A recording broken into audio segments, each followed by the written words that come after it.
তো দেখতে পাচ্ছ আমি এখন সরজুল ব্রিজ। তো এটা হচ্ছে সরজুল ব্রিজ দেখতে পাচ্ছ। তো এখন আমি যাবো ভাদু থেকে চলে যাব বাড়ি। তো প্রায় টাইম অনেক হয়ে গেল, এখন 12টা, প্রায় 12টা বাজতে চললো। তো আজকে কামাই ধামাই নাই, কি বলবো, আজকে রবিবার তো মানে কোনই কামাই ধামাই নাই। রবিবার মানে কি বলবো, এত টাফ না, প্যাসেঞ্জার হয় না। তো এখন আমি সরজুল থেকে নেমে যাচ্ছি, চলে যাবো এখন ব্যাঙ্ক মোড়। তো দেখা যাক ব্যাঙ্ক মোড় থেকে প্যাসেঞ্জার করে টোরে চলে যাবো রতুয়া থেকে বাড়ি। এটা হচ্ছে সরজুল ব্রিজ।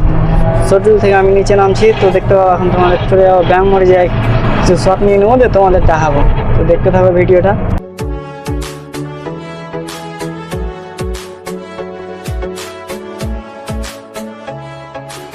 তো আমার ভিডিওওয়ালা একটু বেশি বেশি করে শেয়ার করো, আর ভিডিওওয়ালা তোমাদের কেমন লাগছে অবশ্যই কমেন্ট করে জানাবা। তো ওকে, লাভ ইউ ফ্রেন্ডস, সবাই ভালো থাকো।